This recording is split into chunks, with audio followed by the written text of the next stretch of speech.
예를 들면 네. 뭐 캠핑카 네. 같은 거 이거는 필수로 타는 게 아니라 사치제로 보는 거죠. 이 생활에 갖고 싶습니다. 가서 갖고 싶긴 한데 이제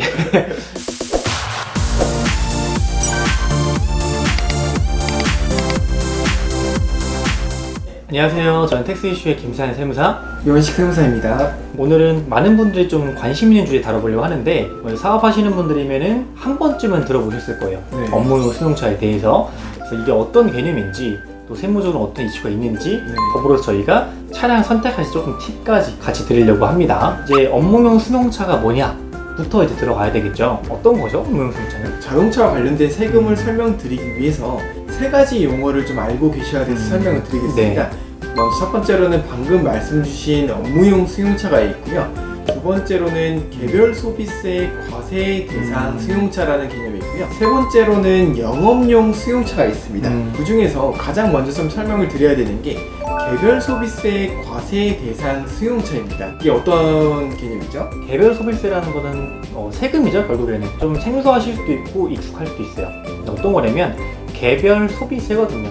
어떤 소비에 대해서 개별적으로 세금을 부과했다라는 거고요. 이 업무용 승용차에 국한해서 얘기를 하자면 보통 승용차, 8인승 이하의 승용차, 125cc 이상의 이륜 자동차, 오토바이들, 그리고 캠핑카 이렇게 좀 되어 있어요. 물론 세부적으로 들어가면 조금 더 다양한 내용이 많겠지만 기본적으로 느낌을 보시면 이거는 필수로 타는 게 아니라 사치제로 보는 거죠. 예를 들면 뭐 캠핑카 같은 거 우리 생활에 갖고 싶습니다. 가서 갖고 싶긴 한데 이제 필수적이진 않죠. 그리고 뭐 125cc 이상의 오토바이들은 성능이 좋은 거잖아요. 우리가 생업을 위해 배달하거나 이럴 때 쓰진 않는다는 거죠. 네. 그래서 기본적으로 이런 사치분들에 대해서 개별 소비세를 부과하겠다라고 되어 있고요. 이거를 세법도 돌아오신다면은 업무 승용차에 해당하는 것들은 보통 개별 소비세 과세 대상인 자동차로 분류되어 있는 거고요. 네. 근데 이 개별 소비세 과세 대상 자동차 중에서도 영업용 혹은 업무용으로 좀 구분되잖아요. 네, 맞습니다. 헷갈려요. 왜냐면 뭐 글자 차이도 비슷하고 하니까. 네, 그렇죠. 어떻게 좀 구분을 하면 도움이 될까요? 우선은 영업용 승용차가 뭔지를 좀 말씀을 드릴 건데, 우선 아까 말씀드렸던 그런 개별 소비세 과세 대상 승용차들은 네. 우선 정부에서 약간 규제를 하고 있습니다. 그런데 이제 그거를 실제 사업으로 하시는 분들까지도 규제하게 되면 좀 너무 억울할 수가 그쵸. 있잖아요. 네. 예를 들어서 운수업 하시는 분들, 예를 택시를 하시는 분들이라던가 퀵서비스나 화물 네. 이런 대표님들 같은 경우는 운수업 하시는 분들이 계신데 이분들은 실제로 차를 가지고 영업을 하시는 분들이시잖아요. 네. 그런 분들이 계실 수가 있고 또 한 가지가 운전 배우는 그런 학원이 있을 네. 수가 있겠죠. 렌트업도 있고 네. 자동차 판매하는 곳들도 있을 수도 있고요. 네. 이런 것들 같은 경우는 실제 자동차를 가지고 그 본인의 영업에 사용을 하는 부분이다 보니까 국가에서도 그분들까지는 제재하지 않고 어느 정도의 혜택을 주고 있다라고 보시면 되겠고요. 방금 이제 영업용 승용차에 대한 설명을 드렸고 그러면은 개별 소비세가 과세되지 않는 승용차와 영업용 승용차에 대해서는 국가에서도 별도의 제재가 없이 혜택들을 주고 있다고 보시면 되고요. 네. 영업용 승용차를 제외한 업무용 승용차 같은 경우에서는 국가에서 제재를 하고 있다라고 보시면 되겠고 그러면 이제 국가에서는 두 가지가 혜택을 가지고 한쪽은 주고 있고 한쪽은 약간 불이익을 주고 있습니다. 두 가지가 어떤 부분이냐면은 첫 번째로는 차량 비용에 대해서 전액 비용 처리를 해주고 있는지 아닌지를 좀 구분해 보시면 될 것 같고요. 두 번째로는 차량에도 부가세가 붙습니다. 차량 금액이 적지가 않기 때문에 부가세도 많이 금액이 높을 수가 있는데 그 부가세에 대해서도 영업용 수용차라던가 개별 소비세에 과세되지 않는 차량 같은 경우는 지금 부가세를 환급받는다는 개념이라 보시면 되겠고요. 그렇지만 업무용 수용차 같은 경우는 부가세에 대해서도 모두 공제해주지 않고 환급 못 받는다라고 생각하시면 되겠습니다. 일단은 영업용이라고 좀 어려워하실 수도 있긴 한데 기본적으로 정말 영업에 필요한 차량이 영업에 필요하신 분들이 영업용이라고 보시면 돼요. 예를 들면 택시 운전을 하시는데 차가 없으면 못 하잖아요. 그렇죠. 자동차 운전하고 하시는데 차가 없으면 못 하잖아요.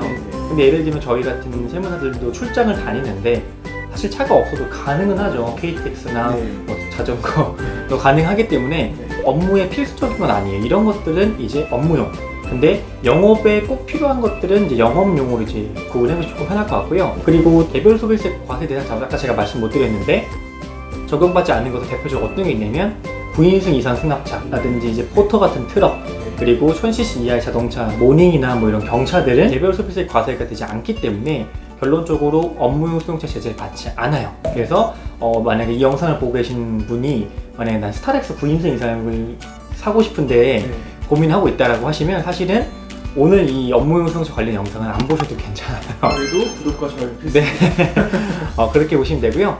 그러면 이 업무용 수용차에 해당하실 때는 어떠한 제재, 즉 뭐 비용이라든지 이런 것들 어떻게 한도가 있는지 그 부분 좀 자세히 좀 설명을 드릴게요. 기본적으로 업무용 수용차 같은 경우는 차량 가액에 대해서도 전액을 임의로 마음대로 할 수 없게끔 네. 했습니다.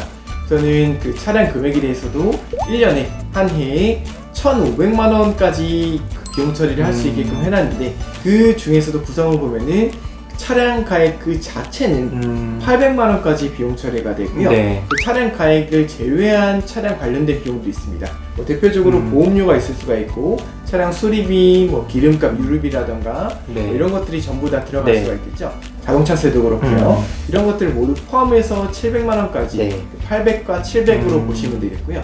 그렇게 해서 총 1,500만 원까지 차량을 비용 처리를 받을 수가 있다라고 보시면 되고, 또 다른 고정자산 같은 경우는 일반적으로 사업 운영하시는 분들 같은 경우 생각해 보시면은 비용 처리를 좀 선택할 수가 있습니다. 감가상각 방법에 네, 차이가 좀 맞습니다. 있죠. 네. 올해 감가상각을 좀 적게 쓰고 싶으면 선택할 수도 있고, 혹은 감가상각을 할 수 있는 방법도 뭐 정액법이나 정률법 이런 식으로 좀 임의로 선택할 수가 있는데, 네. 차량은 그거를 선택 못하게끔 그쵸, 국가가 네. 정해놨습니다. 딱 5년 동안 상각을 할 수 있게끔 정해놨고요.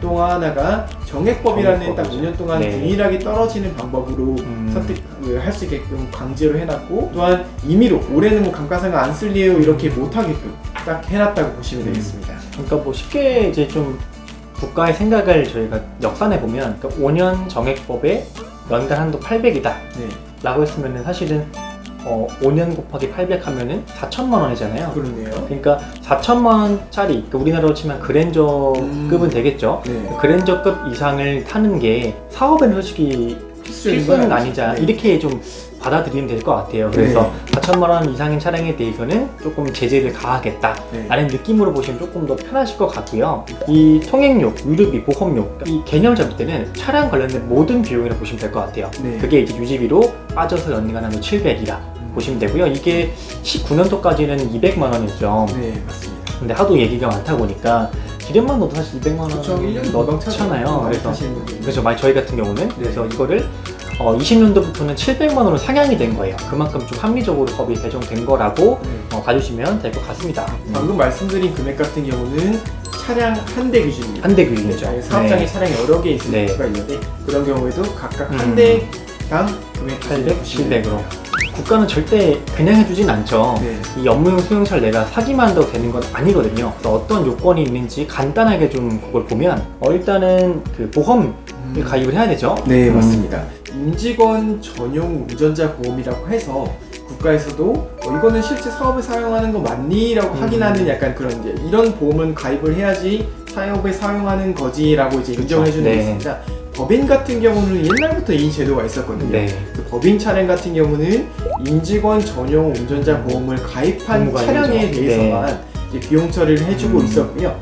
개인 같은 경우는 올해 2021년 1월 1일부터 새로 추가가 돼서 이제 개인 사업자 같은 경우는 비교적 좀 매출이 높은 성실신고 사업자 분들이라거나 혹은 이제 의사분들이라던가 수의사분들이라던가 약사님, 약사님이나 네. 뭐 기타 이제 전문직분들, 뭐 변호사, 세무사기사 네. 분들 같은 경우는 비교적 조금 이제 국가의 그 관리 대상 네. 계시기 때문에 그분들도 역시나 이제 이런 임직원 전용 운전자 보험을 가입하셔야 되고요. 대신에 약간의 좀 숨통을 트여준 건 있죠. 그렇죠. 한 대까지는 그냥 보험해도 인정해 줍니다. 그러니까 그냥 한 대까지는 내가 봐줄 텐데 네. 두 대를 하려면 임직원 전용 보장성보험 가입을 해야 된다라고 네. 해놓은 거고요.